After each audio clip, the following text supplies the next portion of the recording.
Today's gospel story of Jesus and the Canaanite woman is a story that challenges us. In fact, I have to be honest and say it's a story that might make us uncomfortable. But at the same time, it includes part of my favorite lines in Matthew's gospel. Jesus is out on the edge, out on the border, because he's moving beyond the point from normal Jewish territory where a good rabbi would be.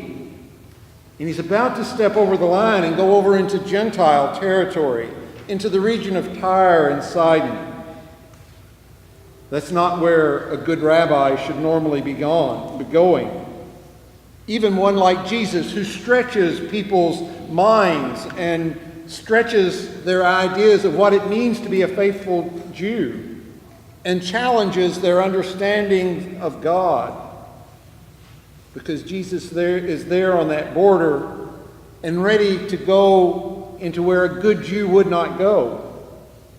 Any good observant Jew, like the Pharisees that Jesus often is in conflict with, would go miles around Gentile territory so as not to go into that area where they would consider unclean or ritually impure.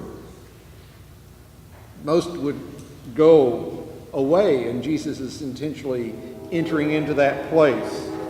And so they were not just physical boundaries, there were cultural and religious boundaries to where he was going.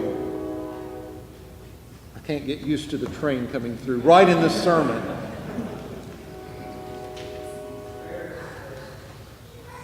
It'll go away. It's not just that Jesus, though, is reaching those boundaries. It's the way he acts that may well challenge us. He interacts with this Canaanite woman. Now, the Canaanites were the old inhabitants of Palestine or of that area that became Israel. And they represent that which Israel had to struggle against to take that land. Not just the people, but their religion. There was a fertility religion and a religion of idolatry to the Jews. And constantly throughout the Old Testament, they're bumping up against that and trying to find their ways to be faithful to God as they knew him as Yahweh, the God of Israel. And Jesus is there encountering this woman. For one, though, let us, as he encounters her, let us not be closet heretics that think Jesus knows everything all the time, that he has an instantaneous solution for each situation. But let's remember Jesus' humanity, because Matthew's readers, as a Jewish Christian congregation, would have seen Jesus just as Jewish as they were. And that meant a couple of things. One, a good Jewish male didn't talk to an unknown woman in public. Much less, he didn't talk to a Canaanite woman, because they weren't even sure if God talked to the Canaanites. And so Jesus does sort of what would have been natural, or what any Pharisee walking in that place would have done. Jesus seems to ignore her. Doesn't even respond. Sounds like he just keeps on walking down the road when she calls out to him, "Have mercy on me, Son of David." Maybe like when we encounter a street person that is asking for a handout, and it's much easier to look straight ahead than to truly encounter them. Or that client who is always complaining, who takes a lot of energy to get their work done. Or the customer who wants too much time, too big of a discount, or whatever it is they're asking for. Sometimes we act like we don't hear them, and we would just soon not see them. So Jesus just keeps on going. But one writer suggests that it isn't just silence that Jesus is doing, that he needs that silence for a moment.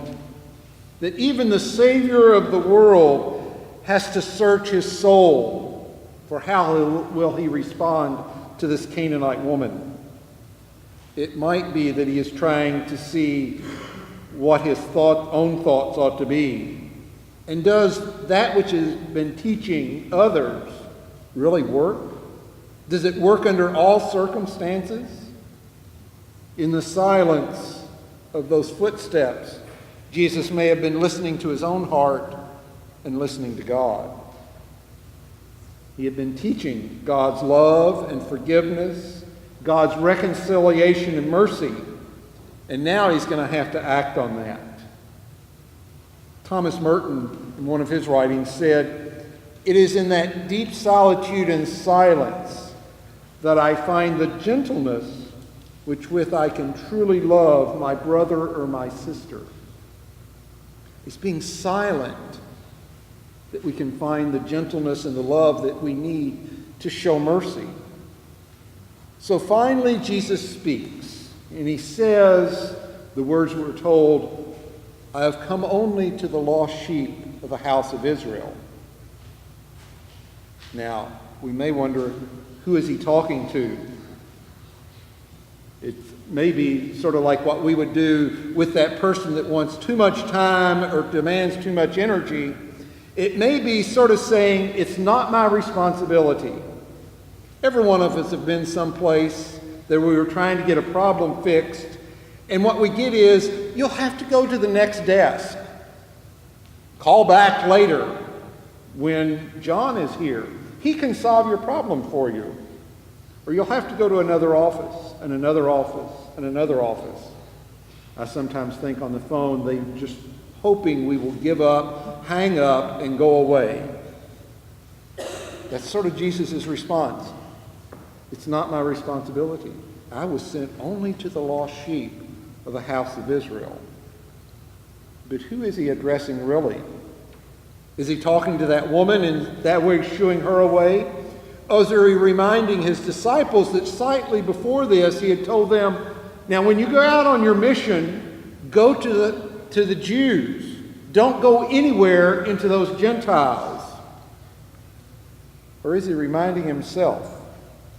I can almost see him walking along, and I've been known somewhat to do this, talking to yourself and saying, I've only been sent to the lost sheep of the house of Israel. I've only been sent to the lost sheep of the house of Israel. I've been sent to the lost sheep of the house of Israel. Is he trying to convince himself that's what he's doing? Is this another one of those temptations like he had in the desert where he had to decide, would he feed his own needs, changing stones into bread, and then feed the needs of the world likewise? Or could he gather crowds by jumping off of the temple, and so therefore show himself to be ready for prime time?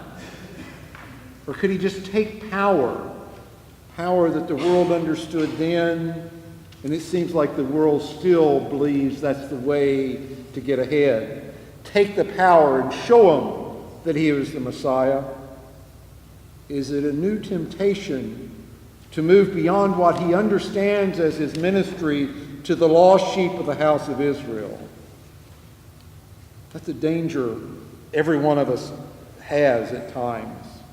To move beyond the ministry to which we feel called by God. That's true for individuals, and it may well be true for a congregation. To say, I was sent to the lost sheep of the house of Israel. I was sent to the community of fishers. I was sent to those who look like me, or think like me, or act like me. But finally, in that sort of third interaction, Jesus ignores her. He rejects her in saying, I was only sent to the lost sheep of the house of Israel.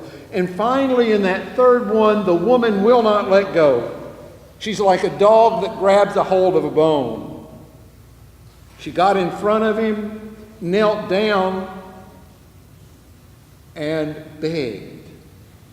And this is the hardest part for us to understand, and yet is my favorite part. Why doesn't he show her mercy?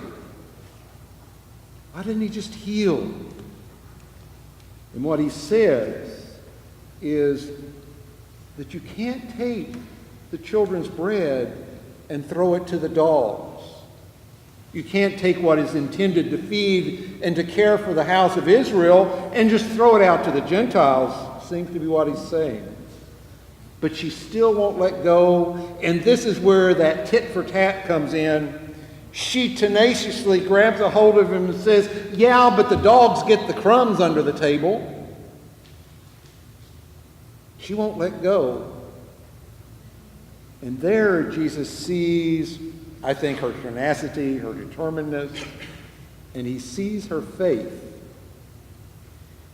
And he acts in mercy. He heals her daughter by saying, woman, let it be as you've asked. And her daughter is healed.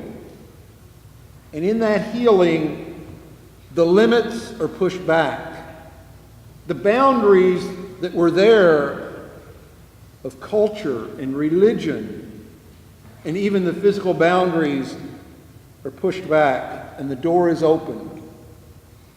And the door is opened so that after the resurrection, the ministry of the disciples and of the church become not just a ministry to the lost sheep of the house of Israel, but a ministry to the world.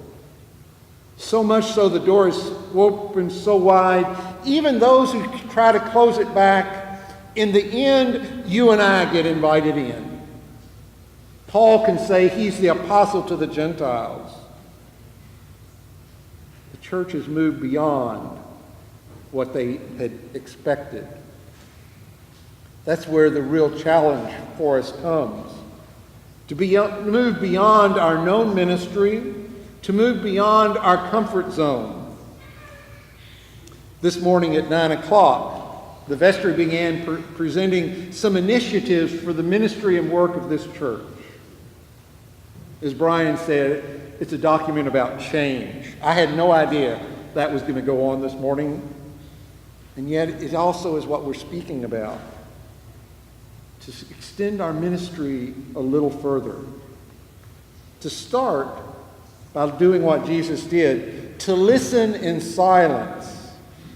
To listen to your own heart and to listen to God. But also to listen in there to know who you are and what you can do and what you're supposed to do. And to listen to others. To listen to the needs. This woman came begging for her daughter to be healed. That was her need. Some people still need to be healed. Others need to be fed or housed or given water. To listen to their needs. To listen to that person of faith that talks to you. Jesus saw it in the woman Canaanite, but it may be the person sitting next to you in the next chair or behind you or up here in front. Listen to the person with truth and wisdom.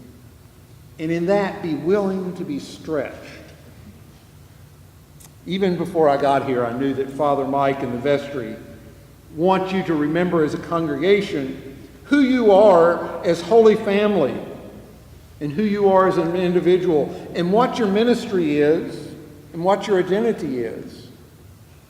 But it also means to extend yourself beyond the expected. Nobody would have expected Jesus to go to Tyre and Sidon and to heal the daughter of a Canaanite woman.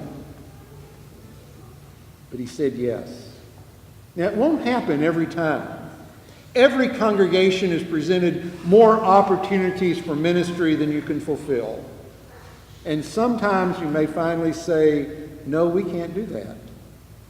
But there will be times that you must say yes to show love and mercy, forgiveness and reconciliation, and to move beyond that barrier, beyond the borders, whether they're physical or cultural or social or religious, just the way Jesus encountered that Canaanite woman. Sometimes go beyond what we perceive as possible and reach out and accomplish what seems impossible and unexpected. That's where the ministry of the church calls each one of us.